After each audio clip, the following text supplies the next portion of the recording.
Functions of essential fatty acids, हमने देखा कि इनका इम्पॉर्टेंट रोल है सेल में, सेलुलर मेम्ब्रेन्स जो है या ऑर्गेनेली के मेम्ब्रेन्स हैं उनमें इम्पॉर्टेंट रोल प्ले करते हैं और उनकी फंक्शन में भी।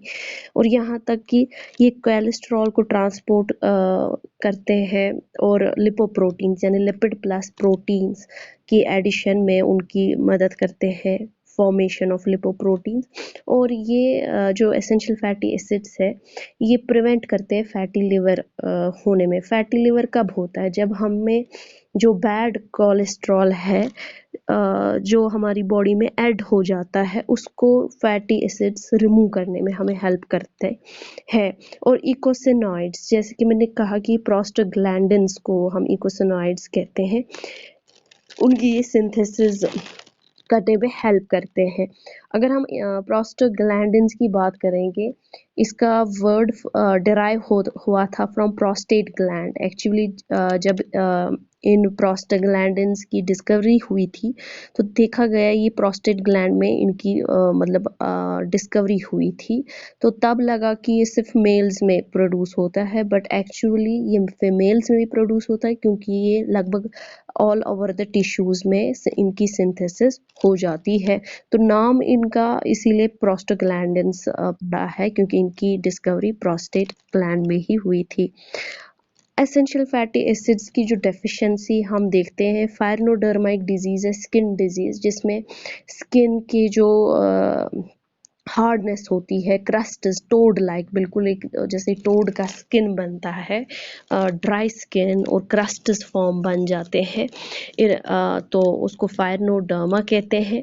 इस डिजीज़ के अगर सिम्टम्स हम देखेंगे, हॉर्नी इरप्शंस, मतलब ये हार्ड स्किन बनता है, क्रस्ट जैसा बनता है, फिर ये इरप्ट हो जाते हैं, मतलब वो उठ जाते हैं वो स्किन।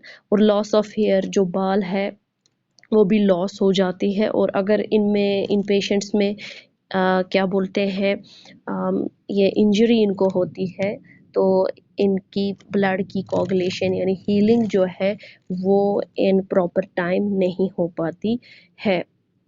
अगर हम फैटी एसिड्स का आइसोमेरिज्म देखेंगे, इनकी जो कॉन्फ़िगरेशन है दो तरह की है।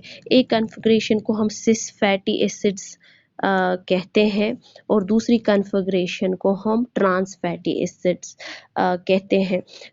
ये और हम देखते हैं कि जो डबल बॉन्ड है वहाँ के साइड में ओरिएंटेशन क्या है। अगर जो ग्रुप्स है, जो फैटी एसिड लिंकेज ग्रुप्स है, जैसे यहाँ पर एक फैटी एसिड लिंकेज अटैच्ड है और यहाँ पर ये ऑन द सेम साइड है, यानी ये दोनों सेम साइड में है अराउंड द डबल बॉन्ड, ये हम देखते हैं, तो इसको हम सिस कॉन्फ़िगरेशन कहते हैं। और ऐसे ही ट्रांस कॉन्फ़िगरेशन में जो फैटी एसिड चेन्स प्रेजेंट होते हैं वो अपोजिट में होते हैं। यहाँ हम देख सकते हैं आराम से ये अपोजिट में है, तो इसको हम ट्रांस फैटी एसिड कहते हैं। और हम देखते हैं इसमें ज़्यादा हमें सिस फॉर्म अवेलेबल होता है, सिस फॉर्म हम ज़्यादा देखते हैं नेचर में अवेलेबल होता है। जो कुछ फैटी एसिड्स हमें और मिलते हैं उनमें उनको हाइड्रॉक्सिलेटेड होता है, यानी उनमें हाइड्रॉक्सी OH ग्रुप अटैच हो जाता है। एग्जाम्पल कीटोन बॉडीज़ है बीटा हाइड्रॉक्सी, यानी जो कार्बन नंबर बीटा जिसको हम देंगे, हमें पता है फर्स्ट कार्बन को हम अल्फ़ा कहते हैं, जिसको हम एनोमेरिक कार्बन भी कहते हैं, तो दूसरे को बीटा, यानी बीटा कार्बन पे हाइड्रॉक्सी ग्रुप अटैचड है। ब्यूटारिक एसिड, ब्यूट हमें पता है prop is 3 and but is 4, यानी कार्बन नंबर्स कितने हैं 4, तो ब्यूटारिक एसिड नाम पड़ता है।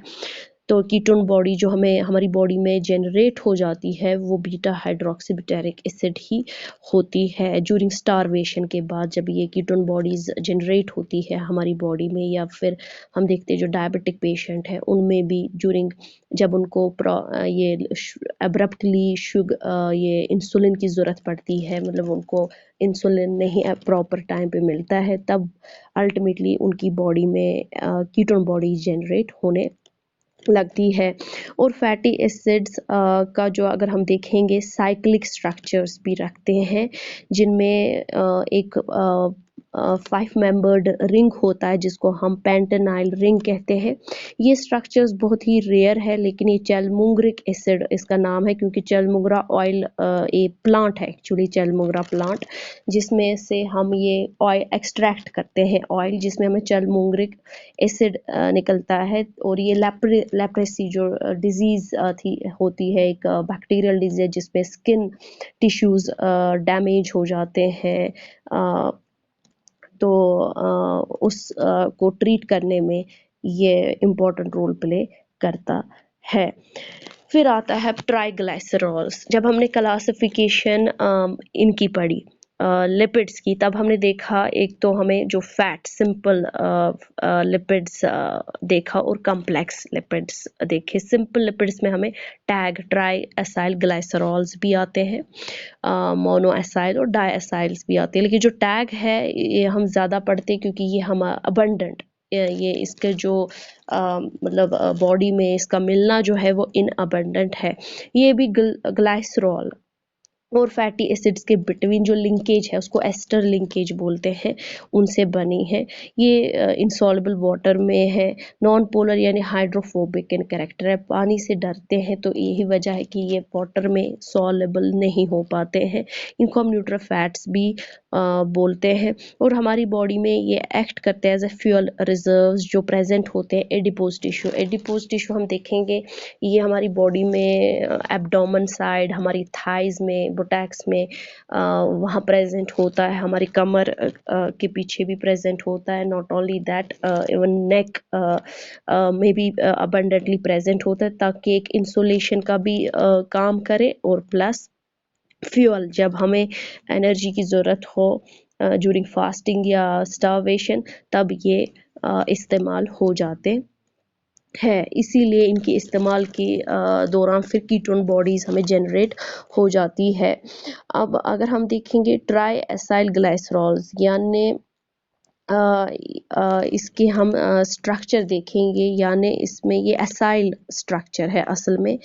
इसको 3 बार OH हाइड्रोक्सी ग्रुप प्रेजेंट है अगर हम टैग्स का देखते हैं, इसलिए इनका नाम पड़ा है ट्राई एसाइल ग्लाइसरॉल। यहाँ पर स्ट्रक्चर अगर हम देखेंगे मोनो एसाइल ग्लाइसरॉल, यानी इसका जो एक फैटी एसिड एक प्रेजेंट है यहाँ, और जो यहाँ रिप्रेजेंट कर रहा है it is a fatty acid linkage. तो यहाँ पर इसको 1 मोनो एसाइल ग्लाइसरॉल है। रीज़न है कि जो कार्बन नंबर 1 है वहाँ पर फैटी एसिड प्रेजेंट है, और जो ग्लाइसरॉल मॉलिक्यूल अगर आप याद करेंगे फिर से, जो ग्लाइसरॉल मॉलिक्यूल होते हैं उसी को अटैच होते हैं, वो 3 कार्बन कंपाउंड होता है जिसका स्ट्रक्चर CH2OH, 3 बार हाइड्रोक्सी ग्रुप्स प्रेजेंट होते हैं। यहाँ से हाइड्रोक्सिल ग्रुप उसको यहाँ से होता है, एंड हियर CH2OH। इसी पे अगर कार्बन नंबर 1 पे ग्लाइसरॉल पे ही लिंक हो जाता है फैटी एसिड चेन, तब इसको हम कहते हैं मोनो एसाइल ग्लाइसरॉल मगर 1, क्योंकि कार्बन नंबर 1 पे फैटी एसिड चेन्स प्रेजेंट है।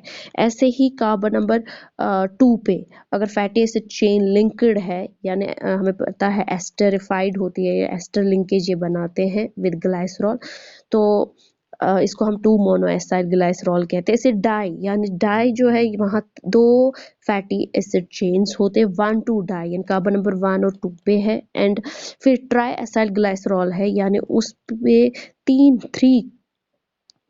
3 फैटी एसिड चेन्स अटैच्ड है, इसीलिए इसको ट्राई एसाइल ग्लाइसरॉल कहते हैं।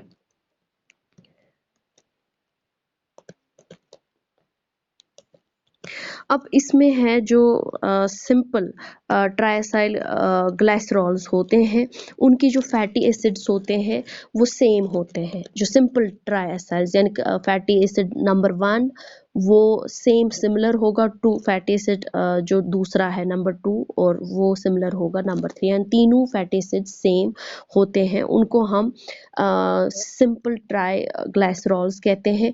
मिक्स्ड ट्राई ग्लाइसरॉल जो है इनमें जो फैटी एसिड्स होते हैं डिफरेंट होते हैं। देखा गया अगर 1 कार्बन पे फैटी एसिड सैचुरेटेड हो सकता है, तो कार्बन नंबर 2 पे अनसैचुरेटेड हो सकता है और कार्बन नंबर 3 पे कोई और सैचुरेटेड कार्बन हो सकता है, मिक्सड इसीलिए है। और जो सिंपल है उसमें या तो सैचुरेटेड फैटी एसिड्स ही होंगे तीनों, या फिर तीनों अनसैचुरेटेड फैटी एसिड्स होंगे, सेम होंगे। मिक्सड में डिफरेंट होंगे फैटी एसिड्स, एक अगर सैचुरेटेड है दूसरा अनसैचुरेटेड होगा।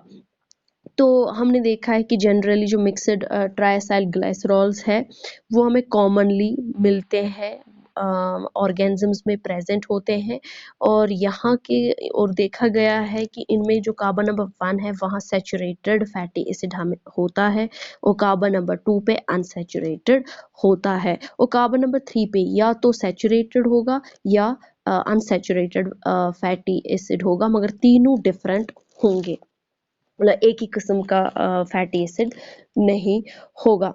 और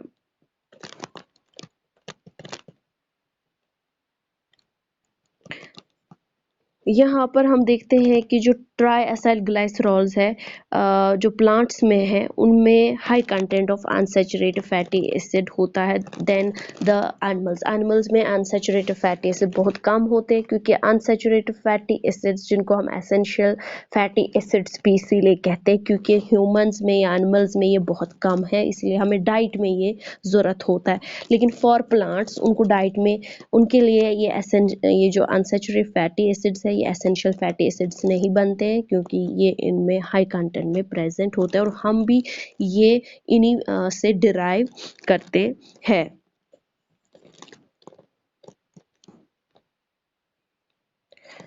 प्रॉपर्टीज, अब ट्राइएसाइल ग्लाइसरॉल के प्रॉपर्टीज क्या है। हाइड्रोलिसिस यानी ब्रेकिंग होती है, ये स्टेप वाइज होता है। अल्टीमेटली जब ट्राइएसाइल ग्लाइसरॉल की हाइड्रोलिसिस होती है, एक तो ग्लाइसरॉल मिलता है जो 3 कार्बन कंपाउंड होता है अटैच्ड विद हाइड्रोक्सिल ग्रुप्स, और फ्री फैटी एसिड्स मिलते हैं, वो फैटी एसिड्स जो इन कार्बन नंबर्स पे अटैच्ड होते हैं।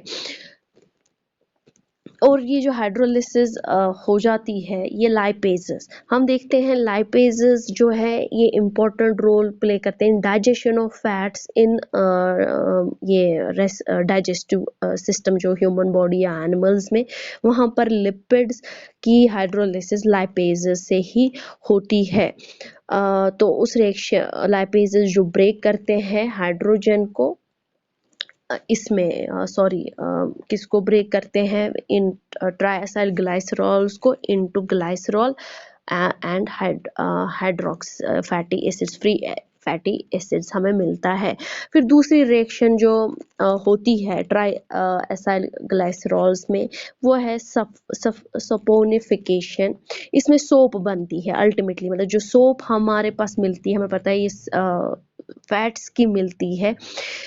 अगर हम टैग्स को ट्राइएसाइल ग्लाइसरॉल्स को अल्कली से रिएक्ट करवाते हैं, अल्कली यहाँ पर सोडियम हाइड्रोक्साइड काम करती है, तो हमें ग्लाइसरॉल अलग मिलता है, और प्लस हमें सोप्स मिलती है जो हम यूज़ करते हैं, चाहे वो टॉयलेट सोप्स हो या डिटर्जेंट सोप्स हो, वो इसी सोफोनिफिकेशन जो रिएक्शन है उनकी वजह से हमें बन जाता है। तो ये भी हो जाता है। इसके अलावा हम देखते हैं रेंसिडिटी, रेंसिड, अगर आपने कभी कभार सुना होगा रेंसिड फैट का नाम सुना होगा। रेंसिड जो है, रेंसिड फैट हम तब बोलते हैं जब जो हमारे पास ऑयल्स है या घी है या बटर्स है वो सड़ जाएं, यानी वो अनप्लेजेंट टेस्टी और विद बैड ऑर्डर मिले, तब हम उसको बोलेंगे कि ये रैंसिड फैट है। और इसी प्रोसेस को डिटरेशन जो फैट्स की है उसको हम कहते हैं रैंसिडिटी। रैंसिडिटी कब होती है? मोस्टली हमने देखा अगर ऑयल जो है हम इसको एक्सपोज करेंगे विद एयर, मॉइस्चर, यहाँ तक कि लाइट में या बैक्टीरियाज इसमें एंटर हो जाएं ये ऑयल या फैट्स में, तो वो रैंसिड होते हैं। इसीलिए हम देखते हैं जैसे ऑलिव ऑयल के कंटेनर्स या बाकी मस्टर्ड ऑयल के कंटेनर्स जब हम लाते हैं वो टिन्ड होते हैं ताकि उनमें लाइट एंटर ना हो जाए और लाइट की वजह से वो रैंसिड ना हो जाए। या फिर ग्लास, जैसे ऑलिव ऑयल है वो टिन्ड में भी होते हैं और ब्राउन कलर्ड ग्लास में भी होते हैं, यही रीज़न है। और हम कोशिश करते हैं कि ऑयल्स को वहाँ स्टोर करें जहाँ मॉइस्चर ना हो, या अगर हम इस्तेमाल ऑयल करते हैं तो वापस कैप्ड रखते हैं ताकि एयर एंटर ना हो जाए। एयर में बैक्टीरियाज होते होते हो सकता है कि वो ऑयल में ग्रो करेंगे, और जिसकी वजह से इनकी मतलब ये डिटोराइट हो जाते हैं। बैक्टीरियाज क्या काम करते हैं, वो ऑयल में जाते हैं, वो अपने टॉक्सिन्स डालते हैं, जिससे जो ऑयल में प्रेजेंट होते हैं ट्राई एसाइल ग्लाइसराइड्स, उन पे रिएक्शन हो जाती है, वो ब्रेक हो जाते हैं, वो ग्लाइसरॉल प्लस फैटी एसिड्स। और फैटी एसिड्स जो है ये अनफिट होते हैं फॉर कंजप्शन फ्री। हम ऐसे ट्राइसाइल ग्लाइसरॉल जो तेल में बॉन्डेड है वो हम आराम से ले सकते हैं, लेकिन अगर उनकी हाइड्रोलिटिक होगा, यानी हाइड्रोलिटिक रेंसिडिटी हो रही है, बैक्टीरिया ने ऐसा टॉक्सिन यानी एंजाइम जो एक्ट करेगा इस ट्राइएसाइल ग्लाइसरॉल पे, वो इसको ब्रेक करेगा ग्लाइसरॉल और फैटी एसिड, और फैटी एसिड्स फ्री हम नहीं ले सकते। दैट्स नॉट फिट, क्योंकि वो इसी वजह से अनप्लेजेंट स्मेल या अनप्लेजेंट टेस्ट रैंसिड ऑयल्स में हो जाते हैं। तो ये दो तरह की होती है, एक हाइड्रोलिटिक रैंसिडिटी ड्यू टू जो बैक्टीरियल एंजाइम्स अपने ये जिनको हम टॉक्सिन्स कहते हैं वो रिलीज करेंगे, या ऑक्सीडेटिव रैंसिडिटी ये हो जाती है कि जो अनसैचुरेटेड फैटी एसिड्स हैं उनकी ऑक्सीडेशन हो जाती है, रिजल्टिंग।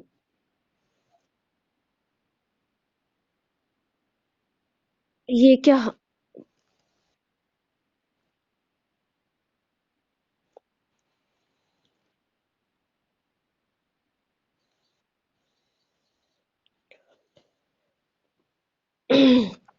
देखो इसमें क्या होता है कि ये जो अनप्लेजेंट प्रोडक्ट्स है, ये किसकी वजह से, क्योंकि इनमें क्या होता है डाइकार्बोक्सिलिक एसिड्स बन जाते हैं, या अल्डिहाइड से कीटोन्स, क्योंकि हमें पता है हाइड्रोलिसिस इनकी होगी, ये चीज़ें बनाएंगे डिकार्बोक्सिलिक एसिड्स, यानी इनमें जो कार्बन स्केलेटन है, हाइड्रोजन कार्बन स्केलेटन है, वो कार्बोक्सिलिक एसिड्स बनाएंगे, अल्डिहाइड्स बनाएंगे और कीटोन्स बनाएंगे, जिससे जो है ये अनफिट होगा फॉर ह्यूमन कंजप्शन, और फ्री फैटी एसिड्स हम नहीं ले पाते हैं। मैं यहाँ स्टॉप शेयर करती हूँ, I have to share another document. तो यही हम देखते हैं इनकी अब एंटीऑक्सीडेंट्स का काम क्या है, मतलब एंटीऑक्सीडेंट्स अगर हम जिक्र करते हैं विटामिन सी का, हम बोलते हैं कि vitamin C is best antioxidant, क्योंकि वो प्रिवेंट करते हैं ऑक्सीडेशन ऑफ दीज फैट्स, यानी जो क्योंकि हमारी बॉडी में भी प्रेजेंट होते हैं ट्राइएसाइल ग्लाइसराइड्स, क्योंकि वो स्टोरेज फ्यूल है, ये स्टोर्ड है कहाँ पर, हमारे एडिपोज टिश्यूज में, ताकि वहाँ पर इनकी ये ऑक्सीडेशन ना हो जाए। तो उसके लिए जो एंटीऑक्सीडेंट्स है जिनको हम कहते हैं विटामिन ई, और दूसरा नाम है टोकोफेरॉल्स, उनका काम क्या है, वो इसको प्रिवेंट करते हैं। अब ये है मतलब ये आर्टिफिशियली हम कैसे इनको, अब फैट्स में प्रिजर्वेटिव्स डालते हैं या ऑयल्स में प्रिजर्वेटिव्स डालते हैं जो एक्ट करते हैं एज एंटीऑक्सीडेंट और प्रिवेंट करते हैं कि ये ऑयल्स और फैट्स जो है रैंसिड ना हो। उसमें हम ऐड करते हैं जो कमर्शियल प्रिपरेशंस फैट्स और ऑयल्स के लिए होते हैं, उसमें हम ये ब्यूटाइलेटेड हाइड्रोक्सी एनिसोल, जिसको BHA बोलते हैं, अगर आप ऑयल्स को देखोगे, उनका जो कंटेंट देखोगे, उसमें आपको प्रिजर्वेटिव एडेड लिखा होगा, उसमें मोस्टली यूज किया जाता है propyl gallate, butylated hydroxy anisole और ब्यूटाइलेटेड हाइड्रोक्सीटोलुवीन। ये जो है ये आर्टिफिशियल प्रिजर्वेटिव्स एंटी होते हैं जो एक्ट करते हैं एज ए एंटीऑक्सीडेंट और प्रिवेंट करते हैं रैंसिडिटी ऑफ ऑयल्स।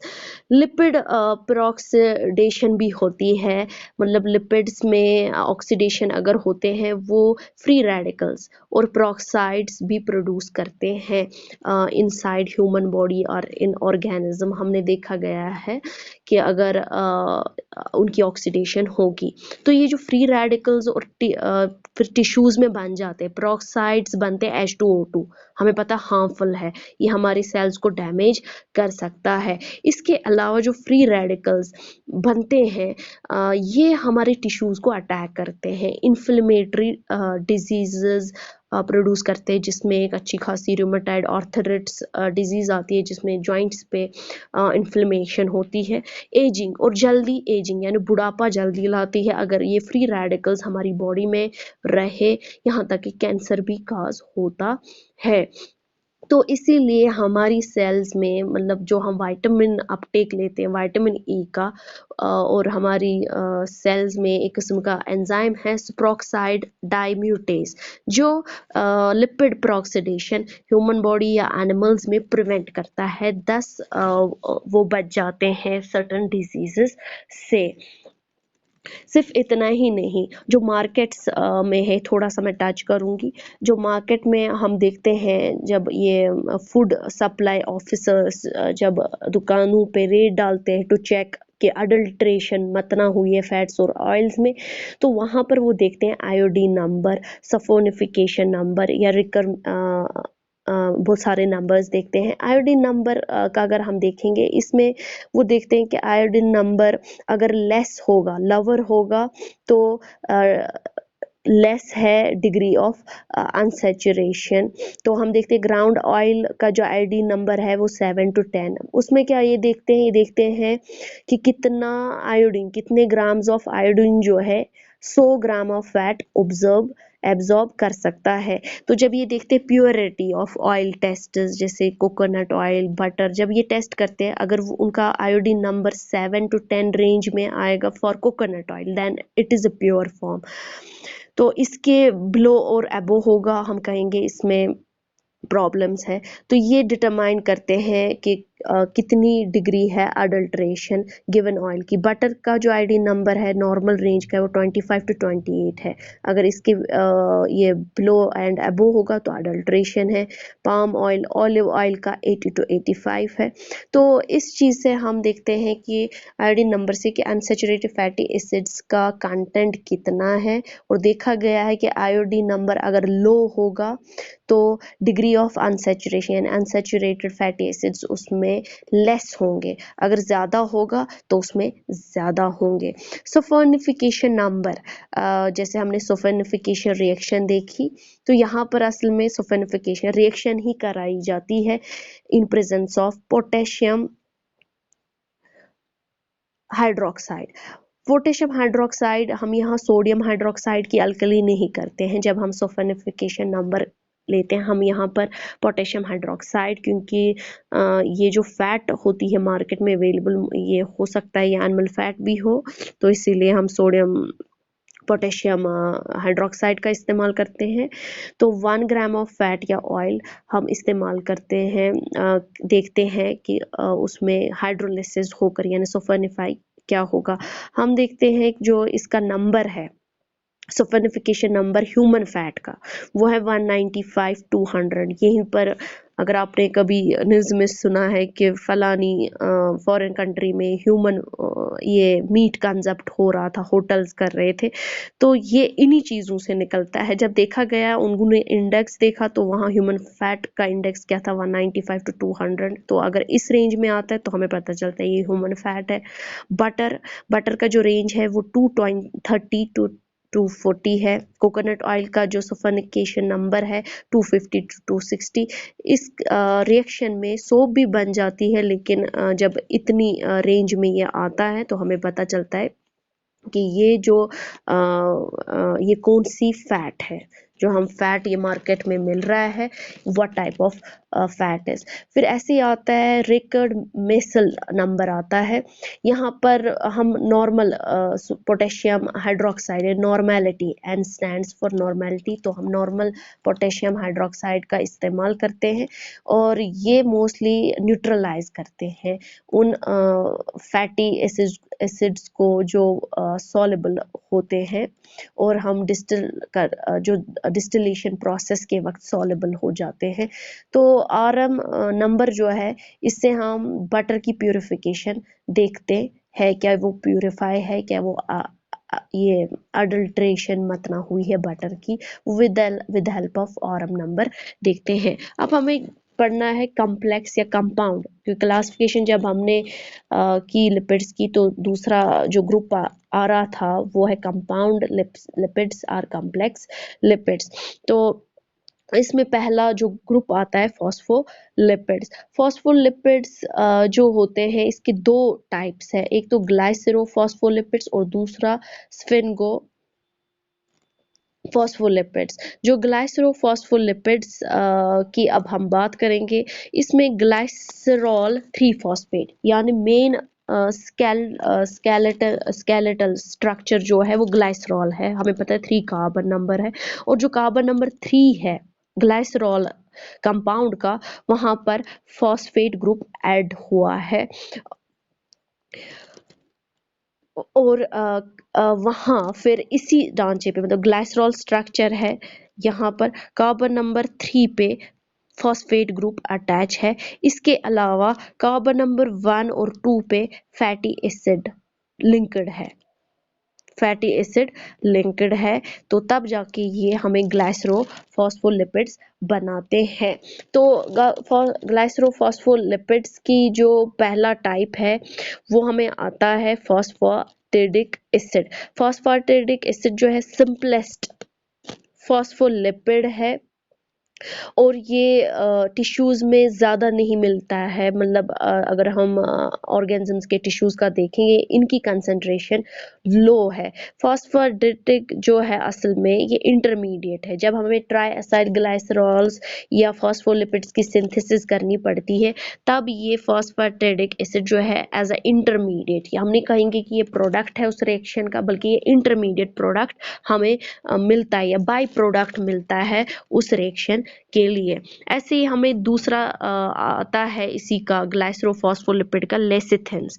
लेसिथिन्स का दूसरा नाम है फॉस्फेटिडाइल कोलिन, यानी इनमें कोलिन प्रेजेंट है। ग्रीक में जो लेसिथोस है, इसको हम एगियोक कहते हैं। ये क्या है कि इसमें ये भी फॉस्फेटिडिक एसिड है, यानी एक तो इसमें ये फॉस्फेटिडिक एसिड है और प्लस कोलिन ऐड है एज अ बेस, यानी इसके साथ इस ग्लाइसरोफॉस्फोलिपिड में एक तो फॉस्फेटिडिक एसिड भी प्रेजेंट है और प्लस कोलिन भी ऐड है। और हमारी बॉडी में जो कोलिन है वो स्टोर रहता है in the form of phosphatidyl choline की ही शक्ल में ये स्टोर रहता है।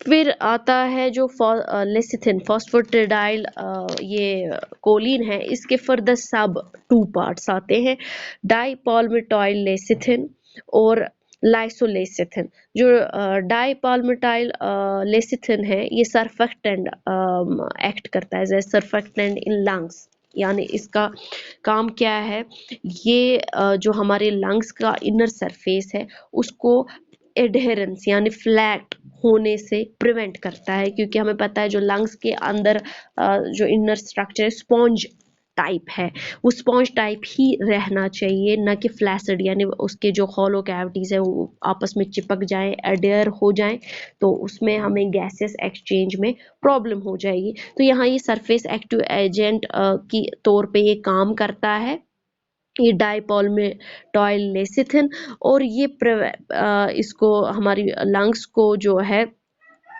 एडहेरेंस को प्रिवेंट करता है, जो किसकी वजह से होती है, सरफेस टेंशन की वजह से।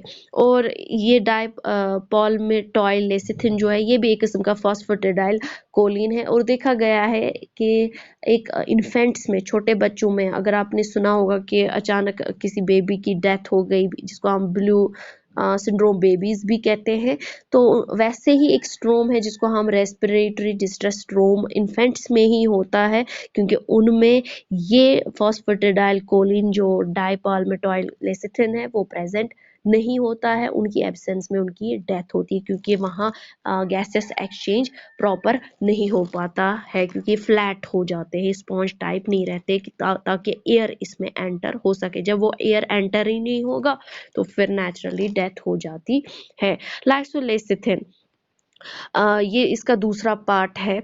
ये जब हम ये कैसे बनता है, अगर हम लेसिथिन क्या है, फॉस्फोडिडाइल कोलिन, उसको फैटी एसिड रिमूव करें, क्योंकि हमने देखा फॉस्फोडिडाइल कोलिन में कार्बन नंबर 1 और कार्बन नंबर 2 पे फैटी एसिड्स होते हैं और कार्बन नंबर 3 पे फॉस्फेटिडिक एसिड ऐड होता है।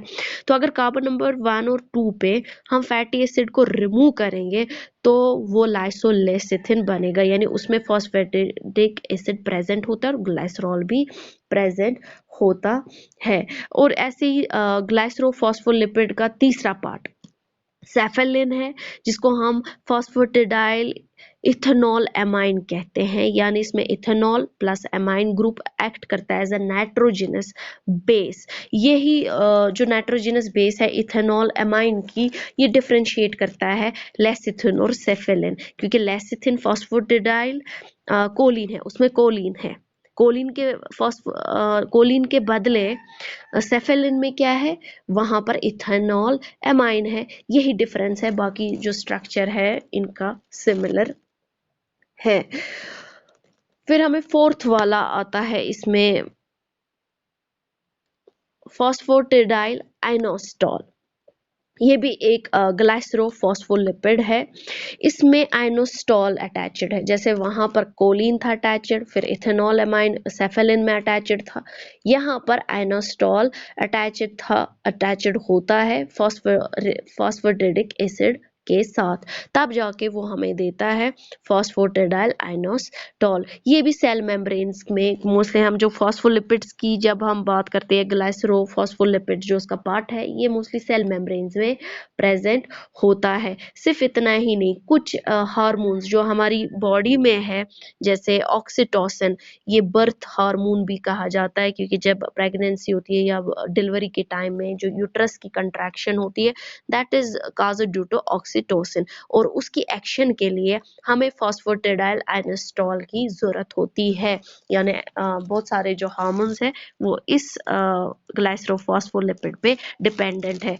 वैसोप्रेसिन जो वेसल्स को कंस्ट्रिक्ट करते हैं या डायलेट करते हैं टू कंट्रोल ब्लड प्रेशर्स, तो वहाँ पर भी ये वैसोप्रेसिन एक हार्मोन है जो इम्पोर्टेंट रोल प्ले करता है, वहाँ पर भी हमें फॉस्फेटिडाइल आइनोस्टॉल की ज़रूरत पड़ती है। ऐसे ही फिर आता है फॉस्फेटिडाइल सिरीन।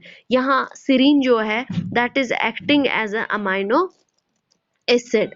सिरीन जो है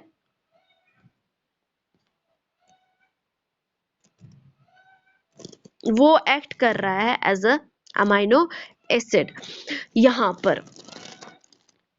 और फिर आता है हमें, और ये प्रेजेंट है बहुत सारे वेरियस टिश्यूज में। प्लाज्मेलोजेंस जो है ये भी ग्लाइसरोफॉस्फोलिपिड है। यहाँ पर इसकी खसूसियात क्या है, इथर अटैच्ड है, जो इथर लिंकेज से ग्लाइसरॉल जो प्रेजेंट है ग्लाइसरोफॉस्फोलिपिड्स में, वहां पर इथर कार्बन नंबर 1 पे प्रेजेंट होता है, जिससे प्लाज्मो लोजेन नाम इसको पड़ता है। असल में ये भी ग्लाइसरोफॉस्फोलिपिड ही है, बस इतना है कि कार्बन नंबर पे इथर लिंक्ड है, वहां इथर है।